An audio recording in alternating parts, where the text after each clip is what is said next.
Hello everyone. Electric charge and field का ये पहला लेक्चर है। वो पहला लेक्चर मैं मानता हूँ किसी भी टॉपिक का, किसी भी सब्जेक्ट का काफ़ी इम्पोर्टेंट होता है, क्योंकि पहला लेक्चर या पहली वीडियो ही डिसाइड करती है कि आपका इस टॉपिक में कितना इंटरेस्ट बनाया जा सकता है। और कई लोग क्या करते हैं कि पहले वीडियो को या पहले टॉपिक को ही या पहली क्लास में जब स्कूल में होती है या कोचिंग में होती है तो मिस कर देते हैं। उसके बाद उन्हें पूरा चैप्टर ही बोरिंग सा लगने लगता है, अजीब सा लगने लगता है, परेशान करने लगता है।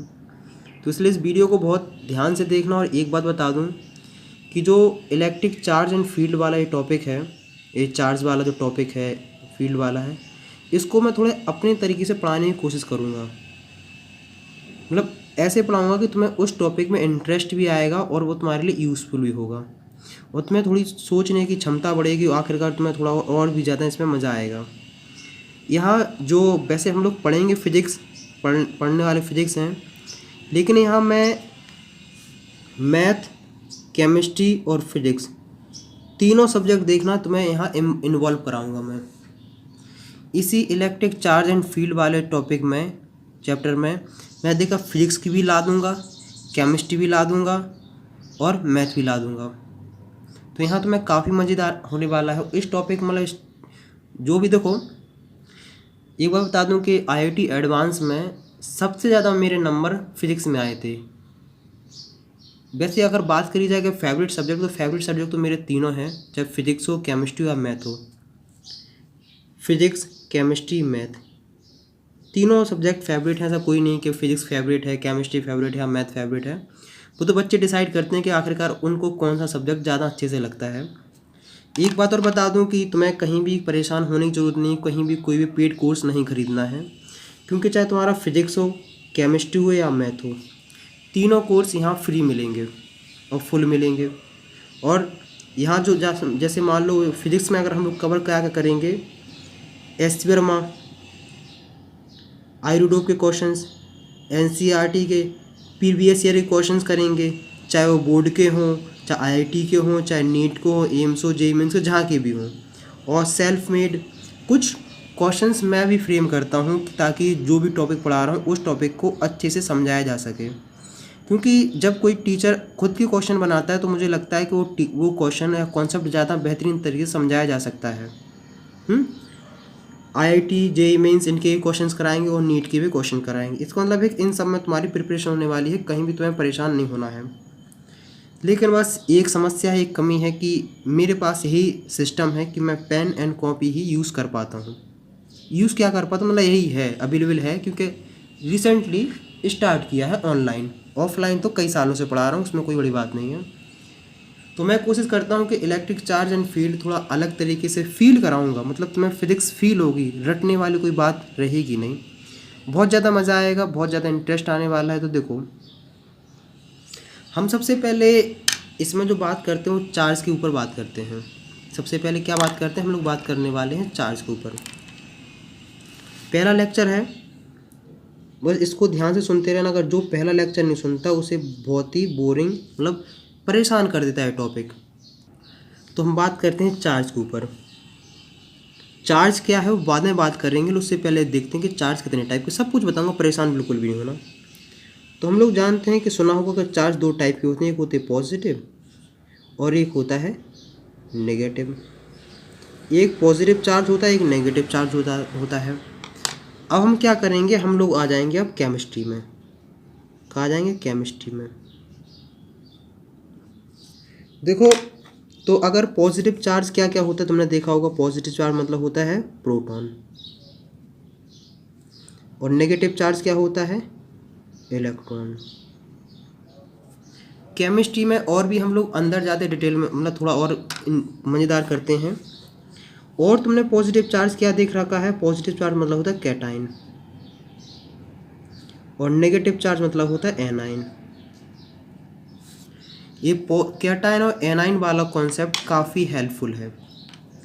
अब तुम कहो कि भैया हेल्पफुल कैसे है, ये चीज़ तुम्हें समझाएगी कि आखिरकार की इलेक्ट्रॉन का कैसे एक जगह से दूसरा जगह जाना होता है। देखो, हम क्या बात करते हैं, अगर कैटाइन किसे बोलते हैं और एनाइन किसे बोलते हैं। जैसे अगर मान लो हम कैटाइन में बात करते हैं Na+, तो अगर मैं तुमसे पूछूं कि बेटा ये कैटायन का फॉर्मेशन कैसे हुआ, तुम कहोगे भैया इसमें कौन सी बड़ी बात है। जब सोडियम में से एक इलेक्ट्रॉन चला जाता है तो क्या हो जाता है, Na+ बन जाता है। अगर मैं बोलूं कि कैटायन Ca+2 है, तुम कहोगे भैया इसमें कौन सी, कैल्शियम में से जब 2 इलेक्ट्रॉन चले जाते हैं तो Ca+2 बन जाता है। मैं कहूँगा वाह अच्छा तुम तो बहुत समझदार हो। अब हम कहेंगे कि बता बेटा एनाइन कैसे बनता है। हमने कहा बेटा एनाइन मतलब Cl- बना है। तुम कहोगे भैया आपको इतना भी नहीं पता है, बच्चों जैसी बातें हैं, क्या पूछ रहे हो। क्लोरीन में एक इलेक्ट्रॉन आ जाए तो ये Cl- बन जाता है। वाह बच्चा। अगर मैं तुमसे पूछूं कि जैसे अगर हमने पूछा कि O-2 मतलब ऑक्सीजन के ऊपर -2 आया, तो इसमें कौन सी बड़ी बात है। ऑक्सीजन में 2 इलेक्ट्रॉन आ जाए तो O-2 हो जाता है। वाह यार, मतलब तुम्हें तो पूरा इलेक्ट्रिक चार्ज एंड फील्ड वाला कॉन्सेप्ट तुम्हें पूरा पता है, तुम्हें तो कोई परेशान होना ही नहीं है। तुम कहोगे नहीं भैया हमने तो बहुत सुना है कि इलेक्ट्रोस्टैटिक बहुत कठिन है, बहुत कठिन है, बहुत कठिन है। लेकिन मैं कहूँगा अगर तुम्हें इतना समझ में आ तो बाकी सब तुम्हें समझ में आ जाएगा। अब देखो इतना समझ में आया है। जैसे अब हम बात करते एटम के ऊपर, क्योंकि कुछ भी चीज़ हो वो आखिरकार उसकी एंडिंग कहाँ हो जाती, एटम के ऊपर। कहाँ हो जाती, एटम के ऊपर। एटम में हम बेसिकली 2 चीज़ करते हैं कि एक होता है न्यूक्लियस और एक होते हैं, न्यूक्लियस के अंदर प्रोटॉन न्यूट्रॉन होते हैं, प्रोटॉन एंड न्यूट्रॉन, और एक साइड ले लेते हैं हम इलेक्ट्रॉन, मतलब ये से हम इससे रिप्रेजेंट करते हैं इलेक्ट्रॉन। तो अगर मैं तुमसे पूछूं कि बेटा बताओ ये Ca+ का फॉर्मेशन कैसे हुआ है, अगर मैं तुमसे पूछूं कि Ca+2 का फॉर्मेशन कैसे हुआ और Cl- का फॉर्मेशन कैसे हुआ, मतलब कैटायंस और एनायंस का फॉर्मेशन कैसे हुआ, तो ये बताओ कि Ca+2 का ये मतलब थोड़ी है। मैं कहूँगा ये बताओ Ca+2 का ये मतलब थोड़ी है कि कैल्शियम में 2 प्रोटॉन आ गए तो तब जाके Ca+2 बना है, नहीं है ना। मतलब प्रोटॉन तो कुछ कर ही भी नहीं रहा है, क्योंकि प्रोटॉन एटम के अंदर होता है, न्यूक्लियस के अंदर होता है। किसी पे भी चार्ज पॉजिटिव आए या नेगेटिव आए उसके पीछे प्रोटॉन रिस्पॉन्सिबल नहीं होता है। किसी के पास पॉजिटिव चार्ज या नेगेटिव चार्ज जो भी आता है उसके लिए रिस्पॉन्सिबल होता है क्या, इलेक्ट्रॉन। तो ये तो कहानी नहीं है, तो गलत है। अब तुम कहोगे भैया इतना आसान सी तो बात है, कैल्शियम में से 2 इलेक्ट्रॉन चले जाएं तो Ca+2 हो जाता है। ये वाह बिल्कुल सही है। हमें बताओ बेटा Cl- कैसे बना है। अब देखो Cl- ऐसे थोड़ी हो गया एक प्रोटॉन चला गया तो Cl- हुआ। तुम कहोगे अरे भैया काहे परेशान हो, कैल्शियम क्लोरीन में एक इलेक्ट्रॉन ऐड कर दो तो Cl- हो जाता है। इसका मतलब है जो भी चार्ज आ रहा है वो इलेक्ट्रॉन की वजह से आ रहा है। अगर इलेक्ट्रॉन चले जाएं न्यूट्रल स्टेट से, जैसे मान लो कोई न्यूट्रल था, देखो न्यूट्रल मतलब होता है कि जितने प्रोटॉन हो उतने ही इलेक्ट्रॉन हो, जितने प्रोटॉन हो उतने ही इलेक्ट्रॉन हो, मतलब जितना पॉजिटिव हो उतना ही नेगेटिव हो, न्यूट्रल हो। अगर न्यूट्रल में से एक इलेक्ट्रॉन चला जाए, मतलब अगर इलेक्ट्रॉन चले जाएं तो पॉजिटिव चार्ज की फॉर्मेशन हो जाती है। अगर नेगेटिव चार्ज आ जाए, मतलब इलेक्ट्रॉन आ जाए तो नेगेटिव चार्ज की फॉर्मेशन हो जाती है। देखो ये समझे कि नहीं। अब इसको कॉन्सेप्ट को समझते हैं। जैसे देखो सोडियम है, अब सोडियम का तुम्हें एटॉमिक नंबर याद होना चाहिए कि आखिरकार सोडियम का एटॉमिक नंबर कितना है। अगर सोडियम को तुम एटॉमिक नंबर देखने जाओगे तो इसका होता है 11। अब इस 11 का मतलब समझते हैं कि आखिर इस 11 का मतलब क्या है। तुम कहोगे, कुछ लोग कहेंगे अरे भैया क्या फालतू बकवास पढ़ा रहे हो, कुछ फ़ायदा होने वाला नहीं, कुछ समझ में आने वाला नहीं है। तो बड़ा यकीन मानो ना, जो तुम लोगों ने सुन रखा है ना कि इलेक्ट्रोस्टैटिक मतलब फिजिक्स की पहली बुक काफ़ी कठिन होती, बहुत परेशान करती है, यकीन मानो चुटकी बजाते समय आसान कर दूंगा। तुम इस इलेक्ट्रोस्टैटिक से तुम्हें मोहब्बत हो जाएगी। देखो 11 होता है एटॉमिक नंबर। इस 11 का मतलब होता है कि इसके पास 11 प्रोटॉन है और 11 ही इसके पास इलेक्ट्रॉन है। सॉरी सोडियम है Na। अगर मैं तुमसे पूछूं कि Na प्लस का मतलब क्या है, तो तुम कहोगे कि सिंपल सा मतलब है कि इसके पास 11 प्रोटॉन है और 10 इसके पास इलेक्ट्रॉन है। ये चीज़ है पॉजिटिव, इसका रख दो पॉजिटिव 11, इसका रख दो -10। तो आखिरकार अगर तुम इन दोनों नंबर को जोड़ोगे तो +1 नहीं आ रहा है, तो ओवरऑल चार्ज कितना आ रहा है? +1। यही कहानी इसकी क्या है, यही कहानी है। अगर हम बात करते हैं क्लोरीन पे, कि आखिरकार तुम्हें क्लोरीन का एटॉमिक नंबर पता होना चाहिए। तुम कहोगे क्लोरीन का एटॉमिक नंबर जो होता है वो होता है 17। ये हम बात कर रहे हैं न्यूट्रल क्लोरीन की, कि ना कोई इलेक्ट्रॉन गए हैं ना इलेक्ट्रॉन आए हैं। तो इसका मतलब होता है कि 17 इसके पास प्रोटॉन है और 17 ही इसके पास इलेक्ट्रॉन है। अब हम बात करते हैं Cl- की। तो पता है इसका मतलब क्या है? इसका मतलब है कि इसके पास 17 प्रोटॉन है, 18 इसके पास इलेक्ट्रॉन हो गए हैं। 17 का मतलब +17 और इसका मतलब -18। तो अगर हम दोनों का क्या करते हैं समेशन, तो क्या हो जाएगा? 17 - 18 -1। ये नेगेटिव चार्ज क्या शो करता है? इसके पास नेगेटिव चार्ज आ गया है। टॉपिक कौन सा था? फिजिक्स का। पढ़ो कौन सा कॉन्सेप्ट लिया है? केमिस्ट्री का। यकीन मानो बहुत मज़ा आएगा। इलेक्ट्रोस्टैटिक ना ऐसे चुटकी बजाते तुम कर दोगे। ये फील्ड में चार्ज मार जहाँ परेशान होते ना, आराम से समझ में आ जाएगा। तो यहाँ तक मुझे उम्मीद है समझ में आ गया होगा।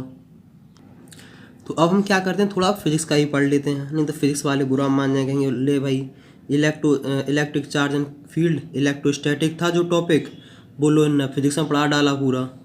घबराओ नहीं, सब पढ़ा डालेंगे। लेकिन उससे पहले मैं थोड़ा डिस्कशन कर लूँ कि जैसे मान लो तुम्हारे पास कोई बॉडी है, मान लो ये तुम्हारे पास कोई पेन रखा है, कोई ऑब्जेक्ट है, मान लो ये पेन है, इसके पास पॉजिटिव चार्ज है, कि मतलब इसके पास क्या है? पॉजिटिव चार्ज है।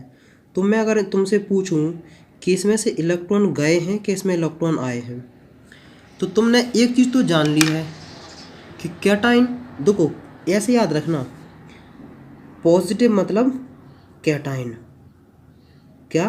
कैटाइन। वो बाद में बताऊंगा कैसे, क्योंकि देखो ये तभी समझ में जल्दी आ जाएगा। अभी ऑब्जेक्ट है पॉजिटिव, मान लो हमने क्या मान लिया, कैप है तुम्हारी पॉजिटिव चार्ज है, और तुमसे पूछा जाए कि बताओ बेटा इसमें से इलेक्ट्रॉन आए हैं कि इससे इलेक्ट्रॉन गए हैं, तुम कहोगे पॉजिटिव मतलब कि इसमें से इलेक्ट्रॉन गए हैं, इलेक्ट्रॉन क्या किए हैं? लीव किए हैं, और इलेक्ट्रॉन ने इसको छोड़ा है, तब जाके पॉजिटिव हुआ है। अच्छी बात है।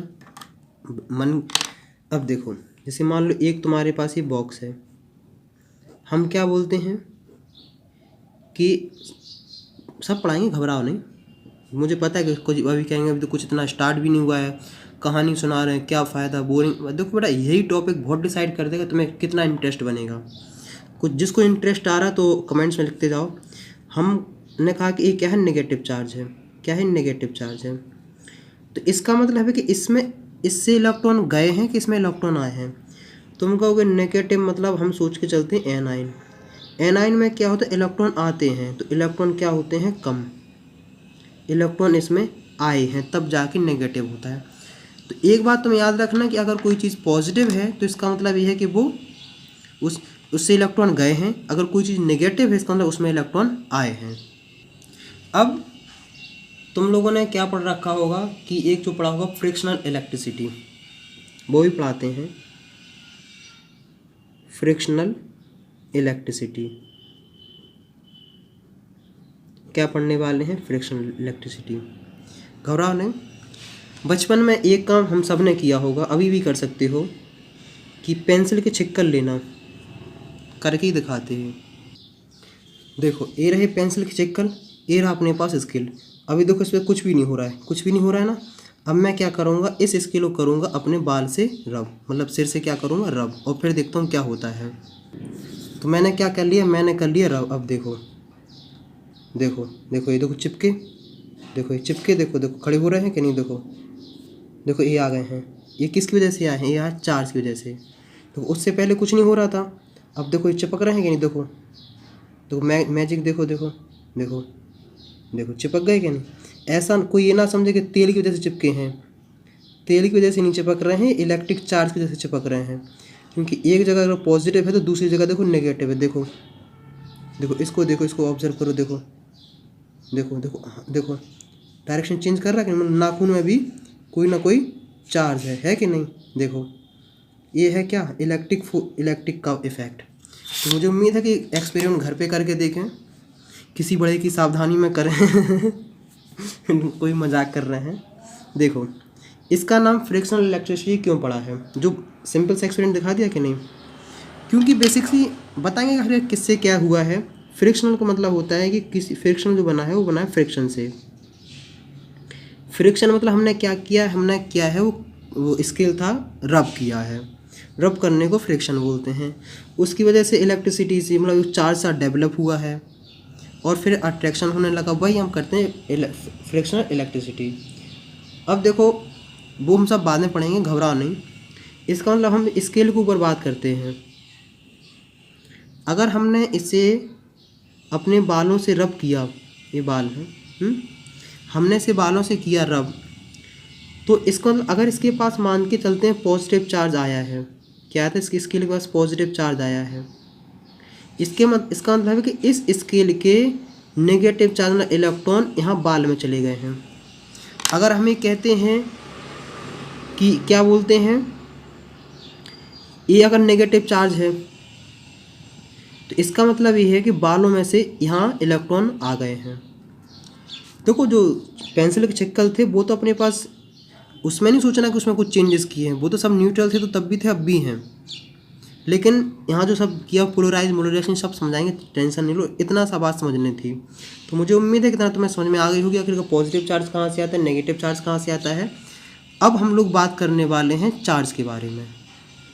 तो इतनी कहानी सुनने के बाद और पढ़ने के बाद अब हम फाइनली बात करने वाले हैं चार्ज के बारे में, कि आखिरकार चार्ज होता क्या और किस को चार्ज कहेंगे, आखिरकार डेफिनेशन क्या है। क्योंकि सबसे पहले बच्चों के दिमाग में आता है आखिरकार चार्ज है क्या, वही डिस्कस करेंगे। इन दो में से कोई भी एक डेफिनेशन देख लेना, सब मज़ेदार है, सब आसान है। अगर इसको याद करोगे तो ज़्यादा सही रहेगा, उसको भी कोई भी कर सकते हो। हम इस डेफिनेशन से बात करते हैं। देखो electric charge is the physical property of matter that cause is to be experience of force when placed in electromagnetic field. मतलब चार्ज एक प्रकार की प्रॉपर्टी है, चार्ज एक प्रकार की प्रॉपर्टी है किसी मैटर की, किसी मैटर की प्रॉपर्टी है क्या, चार्ज। वो प्रॉपर्टी है जिसकी वजह से वो मैटर मतलब ऑब्जेक्ट मतलब सब्सटेंस फोर्स फील करता है जब वो इलेक्ट्रोमैग्नेटिक फील्ड में रखा जाए, मतलब इलेक्ट्रो फील्ड के प्रेजेंस में वो फोर्स फील करता है। किसकी वजह से करता है, चार्ज की वजह से। अब देखो यहाँ दिमाग खिसक गया क्या नहीं। मुझे पता था कि चार्ज की डेफिनेशन तुम्हें सुनाने में तुम्हारे होश उड़ जाएंगे, क्योंकि अगर तुम बचपन से भी जानते हो क्या, मास जानते हो, टाइम जानते हो, और मीटर जानते हो, मतलब डिस्टेंस, तो ये सब हो गया है। अगर तुमसे कोई पूछ लिया जाए कि बताओ बेटा टाइम क्या है, मास क्या है, लेंथ क्या है, तो मुझे ये लगता है कि तुम्हें बताने में पसीने छूट जाएंगे आधे से ज़्यादा बच्चों के में। 95% बच्चे इनकी जो सिंपल से हैं इनकी डेफिनेशन बताने में उन्हें परेशानी आ जाएगी। और यहाँ हम पढ़ रहे हैं चार्ज, थोड़ा यहाँ तो और ज़्यादा चार्ज हो जाओगे। तो जिस तरीके से बताऊँ उस तरीके से चार्ज को समझने की कोशिश करना। अगर एक्स्ट्रा दिमाग लगाओगे तो चार्ज में ही परेशान हो जाओगे, फिर चार्ज में चार्ज लगता रहेगा। बताएंगे कि मैंने आखिरकार चार्ज कैसे समझा था, कैसे आराम से दिमाग में सेट किया था। देखो हम इतना तो देख चुके हैं कि चार्ज दो टाइप के होते हैं, नेगेटिव चार्ज और पॉजिटिव चार्ज। नेगेटिव चार्ज को हमने ऐसे समझा था कि इलेक्ट्रॉन, और पॉजिटिव को समझा था प्रोटॉन। इलेक्ट्रॉन के ऊपर जो चार्ज होता है वो तो -1.6 × 10⁻⁹ कूलम, और प्रोटॉन के पास होता है 1.6 × 10⁻⁹ कूलम। तो इसमें इसका कहने का मतलब यहाँ से एक बात क्लियर होती है कि देखो यहाँ नेगेटिव है, यहाँ पॉजिटिव, मतलब दोनों का मैग्नीट्यूड बराबर है लेकिन साइन अपोजिट है। एक चीज़ बता दूं मैं तुम्हें कि चार्ज है वो फंडामेंटल क्वांटिटी नहीं है। क्या नहीं है? फंडामेंटल क्वांटिटी नहीं है। इस बात का हमेशा याद रखना। जो फंडामेंटल क्वांटिटी है वो है करंट। तो आप मेरा क्वेश्चन तुमसे यही है कि बताओ बेटा, चार्ज फंडामेंटल क्वांटिटी क्यों नहीं है और करंट फंडामेंटल क्वांटिटी क्यों है? इस करंट को हमने फंडामेंटल क्वांटिटी क्यों दे रखा है, जबकि करंट इक्वल टू क्या होता है? Q upon T। तो इसका आंसर कमेंट्स में लिख के बताना है कि करंट को हम फंडामेंटल क्यों बोलते हैं और चार्ज को फंडामेंटल क्यों नहीं बोलते हैं। मतलब चार्ज जो है वो एक ड्राइव्ड क्वांटिटी है, derived physical quantity. Drive physical quantity मतलब इसको ड्राइव करके लाया गया कि ना कि ये फंडामेंटल है। एक बात और बता दूं कि जो चार्ज होता है उसे जनरली Q से रिप्रेजेंट करते हैं और चार्ज की जो यूनिट होती है वो है कूलाम्ब, जिसे हम C से रिप्रेजेंट करते हैं। C फॉर कूलाम्ब और C फॉर, मतलब सिंपल, ये तो कोई बड़ी बात नहीं हुई, ये कोई मैच नहीं किया। तो अब तुम्हारे दिमाग में एक बात सेट हो जाना चाहिए कि सबसे छोटी अमाउंट चार्ज की है वो 1.6 × 10⁻⁻19 कूलाम्ब। अगर तुमसे कोई पूछे कि चार्ज की सबसे छोटी वैल्यू क्या है तो तुम्हें बताना है 1.6 × 10⁻⁻19 कूलाम्ब। अब किसी के दिमाग में आ रहा हो कि भैया हमने तो 0 कूलाम्ब भी सुना है और 0 कूलाम्ब सबसे छोटा नंबर है। हम कहेंगे बेटा ऐसा कोई ऑब्जेक्ट नहीं है जिसके पास 0 कूलाम्ब हो। ओवरऑल को मतलब 0 हो सकता है लेकिन ऐसा नहीं कि उसके पास 0 कूलाम्ब हो।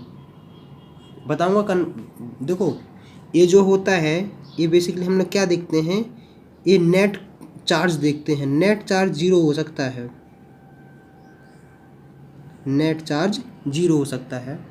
वैसे अभी एक जो नई थ्योरी आ रही है कि प्रोटॉन, इलेक्ट्रॉन, न्यूट्रॉन, इन सब से भी एक छोटा सा पार्टिकल जैसे बोलते हैं क्वार्क। क्या इस पे थोड़ी बात चल रही है कि आखिरकार क्वार्क किस तरीके से इस्टेब्लिश किया जा रहा है।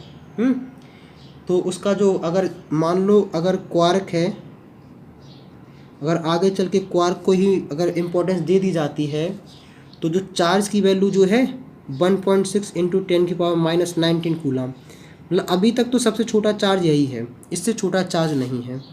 अगर क्वार्क आ जाएगा ना तो चार्ज की वैल्यू हो जाएगी 1.6 × 10⁻⁻19 अपॉन 3, तो हो जाएगा 0.533 × 10⁻⁻19 कूलाम्ब। लेकिन ये थ्योरी तब ऐड होगी जब क्वार्क को हम ऐड करेंगे। अभी तो ऐड नहीं किया गया। अभी तो मान के चलते हैं कि सबसे छोटी चार्ज की वैल्यू है 1.6 × 10⁻⁻19 कूलाम्ब। तो अब बताता हूँ कि आखिरकार तुम्हें किस तरीके से याद करना है। देखो मतलब चार्ज एक प्रकार की प्रॉपर्टी है जिसकी वजह से वो फोर्स फील करता है जब वो, मतलब देखो चार्ज एक प्रकार की फिजिकल प्रॉपर्टी है। फिजिकल मतलब जिसे तुम मेज़र कर सकते हो, फिजिकल प्रॉपर्टी किसी मैटर की, और उसी प्रॉपर्टी की वजह से ही वो इलेक्ट्रोमैग्नेटिक फील्ड में फोर्स फील करता है। कन्फर्म है? जैसे मान लो ये इलेक्ट्रोमैग्नेटिक फील्ड है, इसमें अगर हम चार्ज रखते हो, इसमें कोई मतलब देखो फील करना ना, इसमें कुछ ना कुछ हलचल हो जाना। अगर होती इसको ना इसके पास चार्ज, अगर इसके पास चार्ज ना हो तो इसे कोई इफेक्ट नहीं पड़ेगा। थोड़ा मैं समझ रहा हूँ कि थोड़ा होता जा रहा है कि कठिन सा, पकाऊ सा, बोरिंग सा, बाउंसिंग वाली बॉल है, लेकिन क्या करें, इसलिए कहता हूँ कि थोड़ा चार्ज पे हम और करते हैं। देखो मैंने चार्ज ऐसे याद किया था, मैं सोचता था कि चार्ज वही जो इलेक्ट्रॉन के पास है, बस। इससे अपन को इससे ज़्यादा सोचना ही नहीं है, क्योंकि अपन को फिजिक्स फील करना है, बोरिंग नहीं बनाना है। फिजिक्स फील होगी मज़ा आएगा, फील नहीं होगी परेशान होते रहोगे। इसका मतलब है कि चार्ज वही चीज़ है जो इलेक्ट्रॉन के पास है।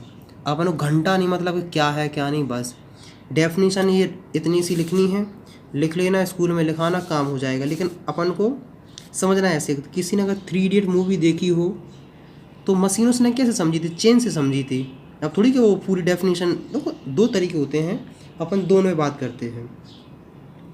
अब देखो चार्ज और क्या है, चार्ज एक फिजिकल क्वांटिटी है।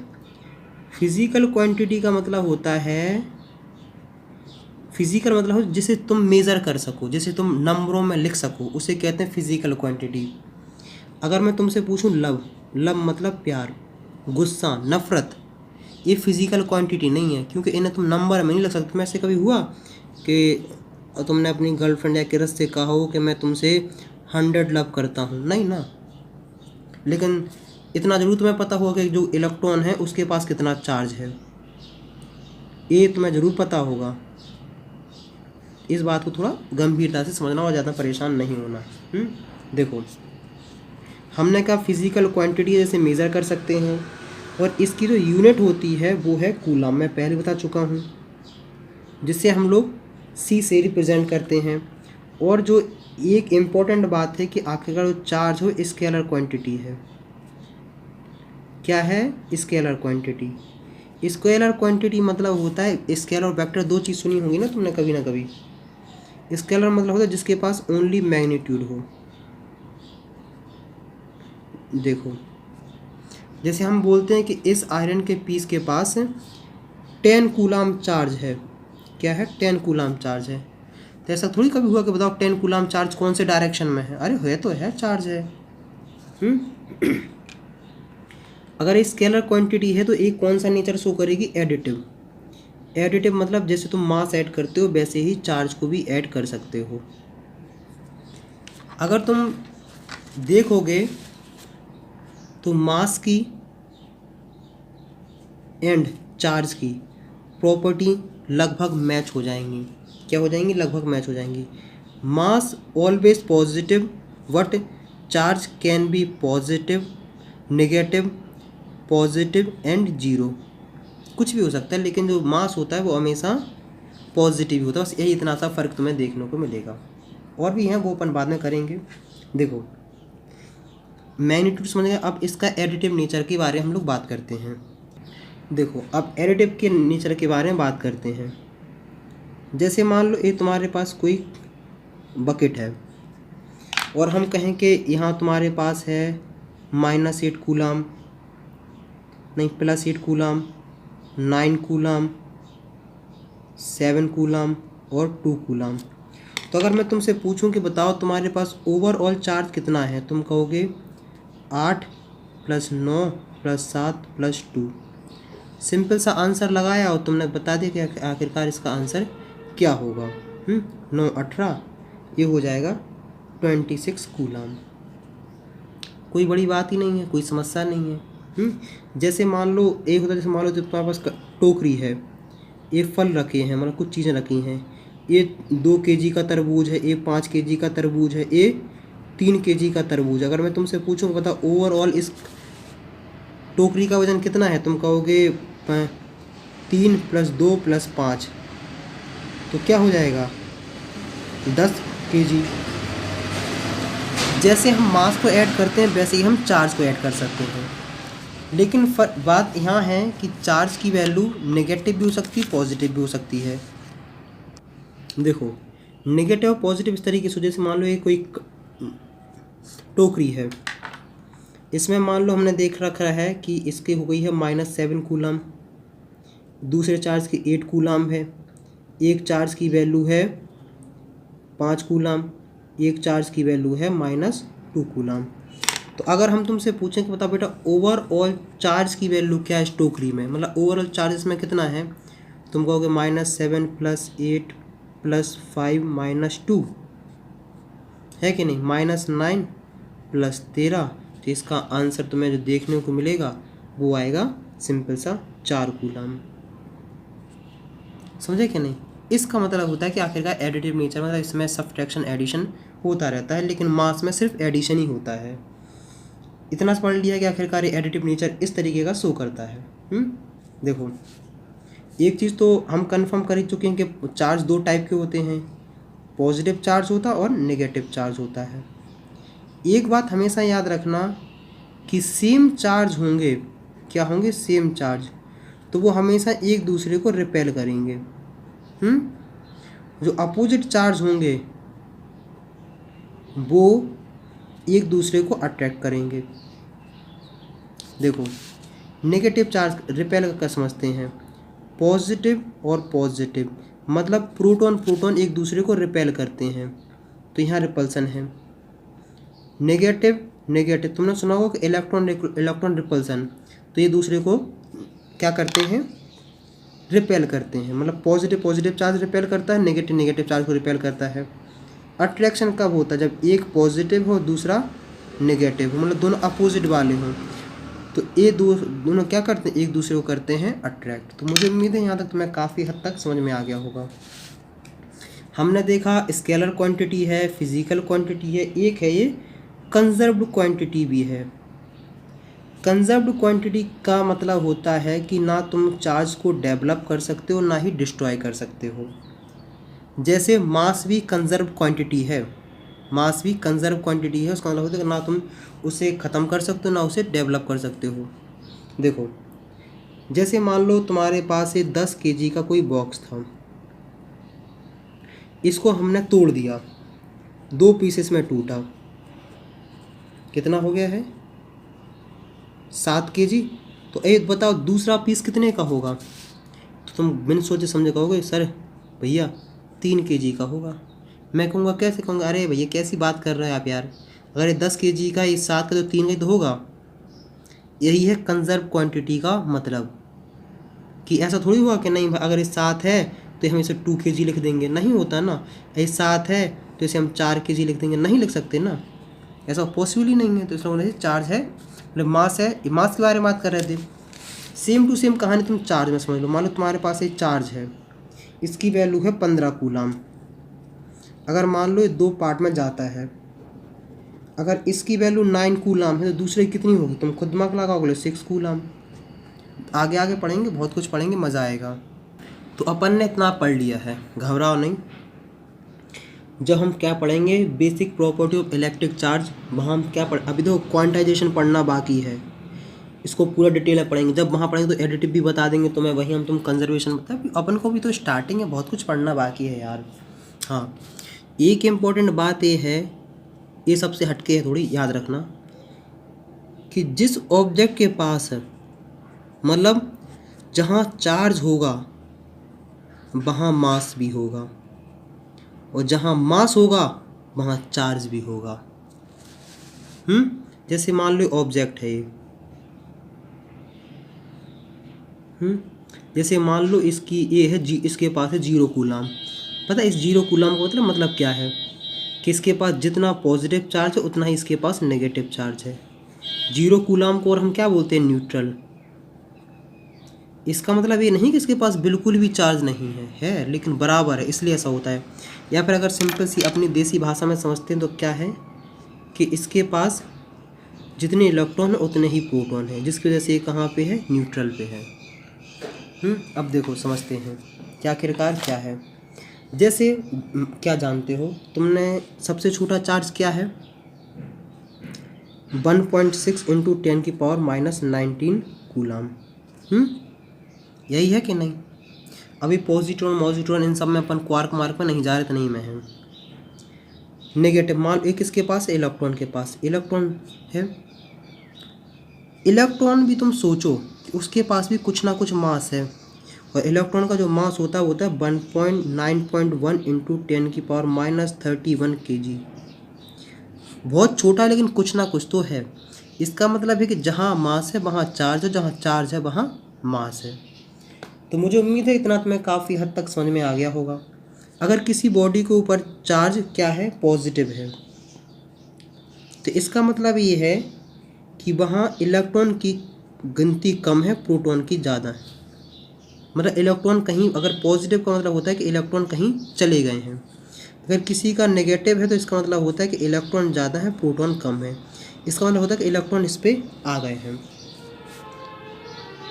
अब इतनी बात कर रहे हैं तो एक बात और सुन लो। जैसे मान लो ऑब्जेक्ट है ये, हम कहते हैं, क्या कहते हैं कि इसमें से एक इलेक्ट्रॉन चला गया है। अभी इसमें से एक, मान लो इनिशियल ये न्यूट्रल था, न्यूट्रल मतलब क्या होता है कि इसके पास चार्ज है 0 कूलम, मतलब इसका ओवरऑल चार्ज 0 कूलम है। एक इलेक्ट्रॉन इसके पास इससे चला गया, इसका मतलब ये ऑब्जेक्ट कैसा हो गया, नेगेटिवली चार्ज हो गया कि सॉरी पॉजिटिवली चार्ज हो गया है। ये मान लो इस ऑब्जेक्ट का वजन था 10 ग्राम, जैसे अगर तुम केजी में लिखोगे तो 0.01 केजी हो जाएगा कि नहीं। ये बताओ एक इलेक्ट्रॉन इसमें से चला गया, एक इलेक्ट्रॉन का वजन होता है 9.1 इंटू 10⁻³ kg। जब इसमें से एक इलेक्ट्रॉन चला जाएगा उससे फ़र्क इतना नहीं पड़ेगा, लेकिन फिर भी समझते हैं। एक इलेक्ट्रॉन इसमें से गया तो इसका वजन कितना हो जाएगा, वो हो जाएगा 0.01 माइनस 9.1 इंटू 10⁻³ kg। समझे कि नहीं। अगर हम मान लें कि इसके पास एक इलेक्ट्रॉन आ गया है, इलेक्ट्रॉन आने से मतलब हमने बोल दिया कि नेगेटिवली चार्ज हो गया है, तो अब ये पता है इसका वजन कितना हो जाएगा बताओ। तो अब इसका जो वजन हो जाएगा वो हो जाएगा 0.01 kg प्लस 9.1 इंटू 10⁻³ kg। देखो ये हो जाएगा। वैसे इतना इसका इंपॉर्टेंस नहीं होता, इसलिए बता रहा ताकि थोड़ा तुम्हारा इंटरेस्ट डेवलप हो। जिसको सबने बदनाम कर रखा कि इलेक्ट्रोस्टैटिक बहुत कठिन है, बहुत पका हुआ है, समझ में नहीं आती, बच्चे परेशान हो जाते, यकीन मानो पढ़ोगे बहुत मज़ेदार हो जाएगी। तो यहाँ तक बताओ कि आखिरकार तुम्हें पढ़ के कैसा लगा, कितना मज़ा आया है, कैसा लगा है।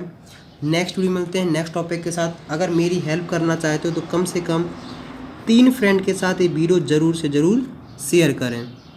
तो जाते जाते फिर मैं आखिरी में एक बात बता देता हूँ कि आखिरकार चार्ज मतलब क्या है। चार्ज मतलब वही चीज़ हो जो इलेक्ट्रॉन के पास है, बस इतना जानना, उससे आगे कोई दिमाग नहीं लगाना है। नेक्स्ट वीडियो मिलते हैं नेक्स्ट टॉपिक के साथ, हम वहाँ और अच्छे से क्लियर करेंगे। तब तक बाय बाय।